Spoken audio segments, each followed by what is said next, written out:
ఈ 49వ డివిజన్ అండి ఇది. ఈ డివిజను గత ఎన్నికల్లో ఈ డివిజన్లో చంద్రబాబు నాయుడు గారి టైంలో కొంత వర్క్ చేయడం అనేది జరిగింది ఇక్కడ.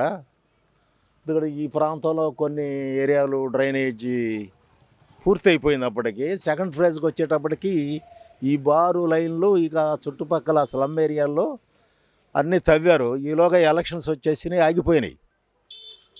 ఆ తర్వాత ఈ వైఎస్ఆర్సీపీ గవర్నమెంట్ అధికారంలోకి వచ్చింది. అధికారంలోకి వచ్చిన తర్వాత స్థానిక సమస్యలు తెలుసుకోవడం కోసం అప్పుడు ఈ ఎమ్మెల్యేలుగా పోటీ చేసిన వాళ్ళు, తర్వాత పార్టీ కేడర్ చాలామంది ఇక్కడికి వచ్చారు. ఏంటి మీ ప్రాబ్లమ్స్ ఏంటి చెప్పండి, మేము సత్వరంగా పూర్తి చేస్తాం, ఒక 2 నెలల్లో పూర్తి చేస్తామని చెప్పడం జరిగింది. సరే, మా ఇంటి ముందున్న ఈ డ్రైనేజీని చూపించడం జరిగింది ఆ రోజున. మరి డ్రైనేజీని చూపించడం జరిగిన మీకు ఎందుకు బ్రహ్మాండంగా మేము అరేంజ్ చేస్తామన్నారు. ఈ డ్రైనేజీని ఆ లోపల వేయవలసినటువంటి పైపులు గీపులు లేకుండా వేసిన పైపులను కూడా తొలగించేసి పూర్తిగా మూసేసారు దాన్ని. అంటే ఇప్పుడు మా ఏరియాలో పార్షియల్గా అసలు డ్రైనేజ్ అనేటువంటి సిస్టమే లేకుండా పోయింది. అది ఇది మరి ఇప్పుడు 5 ఇయర్స్ గడిపోయింది, 5 సంవత్సరాలు అయిపోయినాయి, మళ్ళీ ఎన్నికలు వచ్చినాయి. మరి ఈసారి ప్రభుత్వం మారితే మరి వచ్చేటువంటి తెలుగుదేశం ప్రభుత్వం కానీ లేకపోతే ఉమ్మడి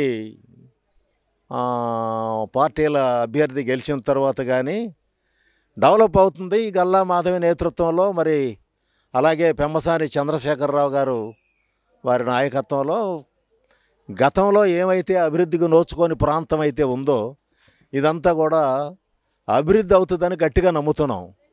ఇక్కడ కనుక మీరు చూసుకుంటే ఒకసారి ఈ ప్రాంతం అంతా కూడా మరి ఏ రకమైనటువంటి డస్ట్బిన్లు కానీ మరొకటి లేకుండా ఈ చుట్టుపక్కల ఈ ప్రాంతంలో ఉన్నటువంటి ఇది స్లమ్ ఏరియా, ముఖ్యంగా ఇక్కడ తినేసిన చెత్త చెదారం మొత్తం కూడా ఏదైతే వేస్ట్ ఉందో ఈ వేస్ట్ మొత్తం కూడా ఇక్కడే రోడ్డు పక్కన పడేయటం, అది కుళ్ళిపోయి వాసన వచ్చి మరి జ్వరాలు రావటం, డెంగ్యూ, మలేరియా ఇలాంటి జబ్బులన్నీ ఈ ప్రాంతాల్లో వచ్చి ప్రజలందరూ కూడా తీవ్రమైన ఇబ్బందులు. ప్రతి ఇంట్లో కూడా ఒక జ్వరం పేషెంటో లేకపోతే ఒళ్ళు నొప్పులో దగ్గో జ్వరమో ఏదో ఒకటి ఇబ్బంది పడుతూనే ఉన్నాడు. ఇంతవరకు మరి మున్సిపాలిటీ వాళ్ళు కానీ లేకపోతే అధికారులు కానీ అలాగే ఈ వార్డుకు సంబంధించినటువంటి ప్రజా ప్రతినిధులు కానీ లేకపోతే పార్టీ కార్యకర్తలు కానీ ఎవరు కూడా దీన్ని పట్టించుకున్నటువంటి పాపాన పోలేదు. ఈ పరిస్థితుల నుంచి ఎట్లా ఈ ఇక్కడ కూడా ఆలోచిస్తున్నారు. ఈ 49వ వార్డులో ఏమాత్రం అభివృద్ధి ఇంతవరకు జరగలేదు. మరి నెక్స్ట్ గవర్నమెంట్లోనన్నా చేస్తారేమో.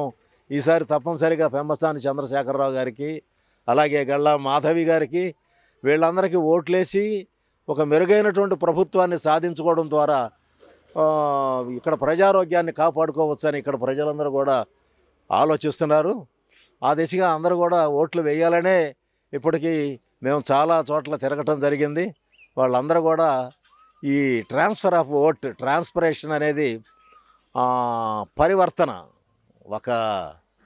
ఒక నిరంకుశమైన పార్టీకి ఓటు వేయటం ద్వారా మన అభివృద్ధిని మనమే నిరోధించుకున్నామని ప్రజలందరూ రియలైజ్ అయ్యి ఇవాళ ఒక బెటర్ గవర్నమెంట్ కోసం, ఒక మంచి ప్రభుత్వం కోసం ఆలోచన చేస్తూ ఇక్కడ ప్రజలందరూ కూడా మంచి స్టెప్ తీసుకుందామనే ఆలోచనలో ఉన్నారని తెలియజేయండి. పెమ్మసాని చంద్రశేఖర్ మీద రోసయ్య గారు ఆల్రెడీ లోకల్ అని చెప్పి, నేను ఇక్కడ లోకల్, ఆయన ఎన్ఆర్ఐ అని చెప్పి చెప్తున్నారు. ప్లస్ ఆల్రెడీ నాకు ఎక్స్పీరియన్స్ ఉంది, అతనికి పొలిటికల్ ఎక్స్పీరియన్స్ లేదని చెప్పి అన్నారు. దాని పట్ల మీ అభిప్రాయం? పెమ్మసాని చంద్రశేఖరరావు గారు గుంటూరు జిల్లా వాసి. ఆయన బాల్యం మొత్తం చదువుకోవటం ఇక్కడే. ఏదో 4-5 సంవత్సరాలు అమెరికాలో చదువుకోవడం కోసం కానీ దేనికొన్న కోసం కానీ వెళ్ళాడు. నాన్ రెసిడెంట్ అంటారు కానీ రెసిడెంట్ ఆఫ్ ఇండియా. ఆయన లోకలే. మన జిల్లా బుర్రిపాలెం, వాళ్ళ స్వగ్రామం తెనాలి పక్కన ఉన్న బుర్రిపాలెం. ఆయన లోకల్ కాదనటానికి వేరే వాళ్ళకి ఎవరికి హక్కు లేదు.